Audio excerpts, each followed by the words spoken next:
we're gonna let people keep the miscellaneous itemized deductions.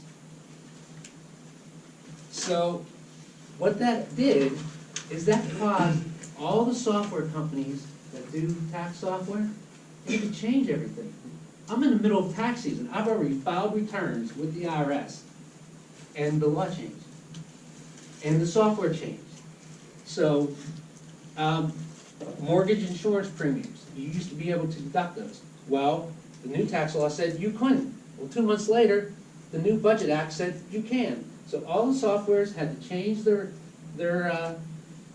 code, send it to the IRS, let the IRS approve the code in their tax form, change the tax form, and then send us a revised software.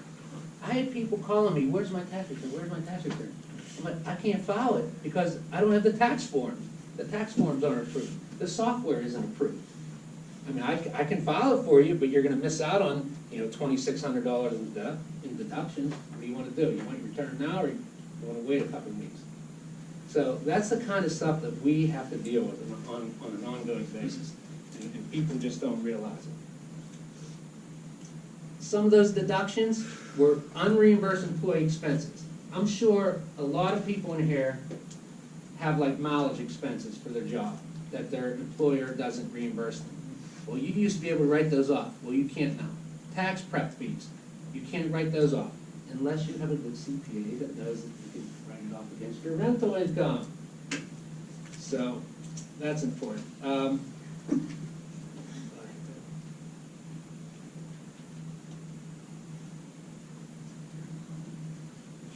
thought hobby expenses were never allowed. In the interim, hobby expenses, Okay, I got you, it's too complicated. it's not complicated at all. It's just not. You don't see it too much. The time I see, I have a lady who knits, and she goes to trade shows, and she spends $5,000 a year on yarn and knitting every year, and she sells like $1,000. Well, I mean, that's what a hobby loss is. I don't want to talk about that. Okay. Gambling losses. Okay, you used to be able to deduct gambling losses in excess of winnings. Well, I say don't gamble, invest your money with Deacon real estate. There's no risk involved there. So, as I said, the 2008 budget bill in November brought these all back. The top one was a big one. I've had this one twice already this year. Someone who had a foreclosure on their house, on their principal residence. Well, because of 2008 and the market crash, they came out and said, if you're foreclosed and you have debt forgiveness, you don't have to pick that up in income. Most people didn't realize you had to anyways, but they would get this form in the mail called a 1099-C, cancellation of debt, and they thought, oh my God, I'm going to have to pay all this tax on this forgiveness of my mortgage. Well, it expired at the end of 2016. Well, during the Budget Act, they said, we'll allow it to go through. So I had a person who had almost $200,000 of mortgage debt forgiveness that he was good, and I was in the process of preparing the return, and the budget passed, and all of a sudden, $196,000 package income went away, just like that. So, and I had another one. It was an old lady. She had about $50,000. She bought a house that she couldn't afford, and she in fact moved into the nursing home, and she got this $50,000 cancellation of debt. She thought she was going to have to owe on, but she didn't have to. Credits for qualified energy properties. So if any of you installed furnaces or efficient furnaces or doors and windows, energy efficient, you still qualify for the business credit. Okay, here we go. This is the big one right here. The new tax law came up with this 20% deduction on qualified business income. Okay, qualified business income. It's for a trader business. And the thing about real estate is real estate has always been considered passive income, not a trader business. That's why you're not really allowed to take the Section 179 deduction, because that's for business property only. So, a couple years back, when they came out with the net investment tax, which is 3.8% of your investment income if you make over $250,000. Congress actually came out and they carved out a code section that said passive real estate income whereby you are actively participating in it will not, or will be exempt from this net investment tax. Okay, this extra 3.8%. They wrote it right in there. They said, if you're in real estate and you actively participate or materially participate, you don't have to pay that tax. Well, when they wrote this for qualified business income, they did not put that clause in there. So no one knows whether or not real estate will be considered a qualified trader business. In fact, it's not, because they didn't specifically say so. So it reverts back to what the code says, or the statute says, which is, it says it's passive income. So this is where you need a good CPA to help you qualify your real estate investments as a trader business. And we have experience with this because we have to deal with other clients that have a lot of ventures and so on and so forth.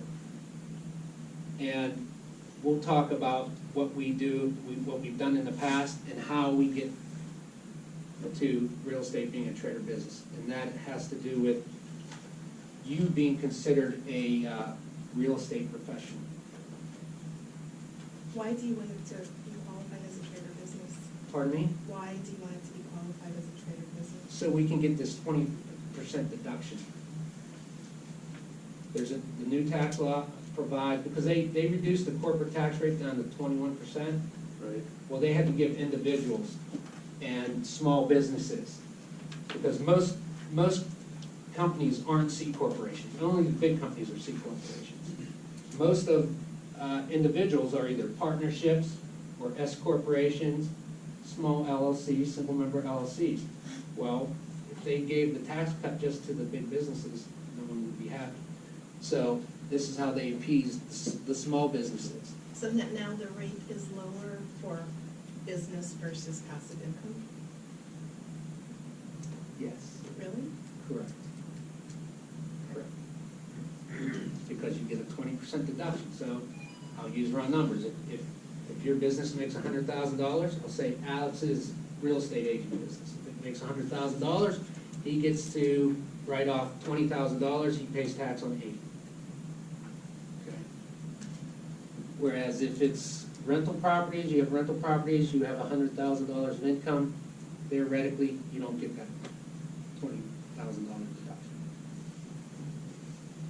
But Matt, but you pay passive tax on that, passive income tax. It's just ordinary rates. Ordinary rates. Matt, how difficult is it to be considered a trader business rather than passive income? Very difficult. And we're going to talk about that. How does passive versus trader business affect Social Security and how that's taxed? Right.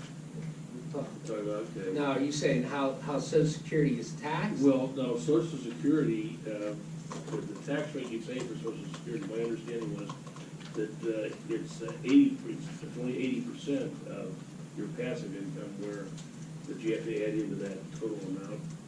Whereas if it wasn't passive income, you'd have to add 100% of that into your total amount. No. I understand what you're saying, but that's not how it goes. Okay. How it goes is when you're collecting Social Security, you're not allowed to have earned income. But, well, you're allowed to, but if you do, you're gonna have to pay tax on your Social Security. It makes your Social Security taxable. However, if it's passive income, then it doesn't make your it taxable. Or it reduces your benefit. You have to pay back money. If you have earned income, you have to pay back Social Security. Well, and I had this situation. I had a client who had a Schedule C business, and he wanted to retire. Well, he wasn't allowed to have this earned income, or it would reduce his benefits. So what we were able to do is we set up an LLC, made it a partnership. He became a passive partner in it, and we turned his ordinary income that he was paying self-employment tax on to now passive income, where it's not subject to self-employment income and is not considered earned income, so it doesn't reduce his Social Security. So, yes, what your original question is, if you turn your passive real estate income into trade or business income, it's gonna affect your Social Security. So, This 20% pass-through, does that just take place of like your normal deductions, or is that on top of it's on top.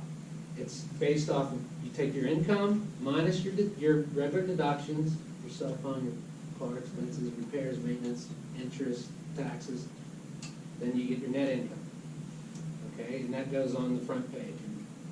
Income from real estate. Then on the back, you get a 20% deduction of that number that you put up front. And when they wrote this, they did not think about all the complications and how it affects when you have multiple entities and so on and so forth. And it has to do with if you make over $315,000, then it's limited, and there's a limitation on 50% of your wages. So how does that fit when you have multiple companies with multiple wages, so on and so forth. So it's very complicated, and it's gonna need to be ironed out. Just watch out for the iron.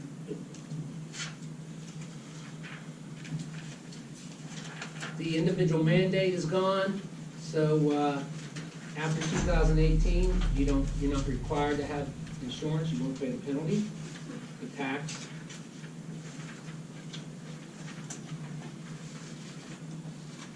Alt men, they slowly try to get rid of alt men, and I'm working on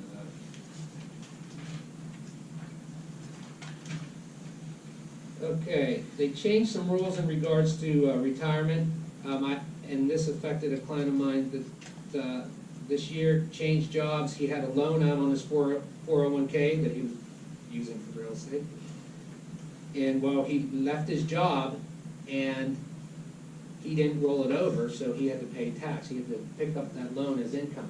Well, the new tax law changes it where you have until the time that you file your tax return to roll that money over. So if you leave your job in June and you have a loan outstanding of, let's say, $10,000, you have until April of the next year to find $10,000 to put it into an IRA. Before it was 60 days. You had 60 days to roll it over. So that can help a lot of people.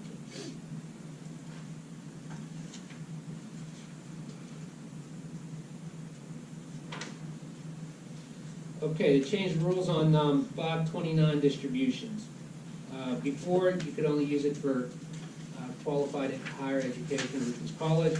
They changed the rules where you can use it for private schools for K through 12 for kids. And also PA adopted that rule. That's one of the rules PA adopted. It says you can use up to $10,000 per person.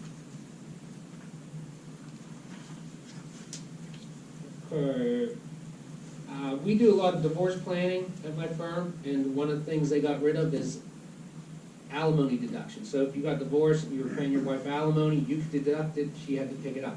That's no longer there. So if you know anyone going through divorce, tell them to call me first. Because there's a lot of other issues. This is a big tidbit. I don't know if anyone's getting divorced in here, but not all assets are created equal. You may have a 401k worth $100,000, and you might have a personal residence worth $100,000. Okay, you might think, okay, we'll split up. The husband keeps the retirement, the wife keeps the house, everyone's equal. The husband has to pay tax on this retirement plan when he takes it out. So it theoretically could be 30% less. He may have only gotten $70,000. Whereas the house, it's a tax-free exchange when she doesn't sell it. She doesn't pay the tax on it. So divorce planning is very important when it comes to tax.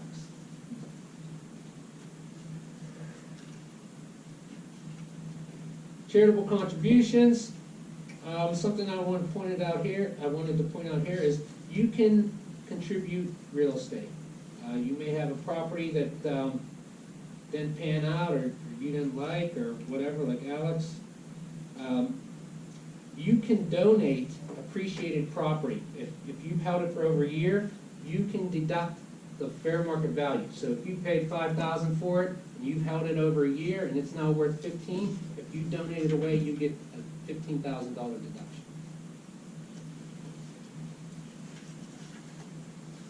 Would that get counted as income, that delta also? Pardon me? Would that increase of 10,000 get counted as income as well? No, that's the beauty of it. You get to deduct 15 when you only paid 5 for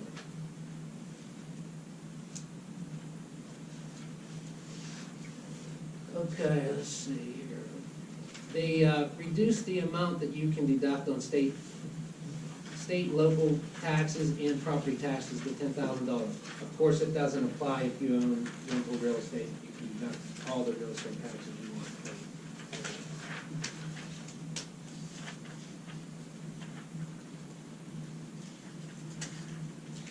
Now, a lot of people come to me, what's going to happen to my taxes next year, so on and so forth. My software actually has a program where it will tell me what your tax return that you file this year will look like under the new tax law. So if that's something that interests you, that's something that we can offer.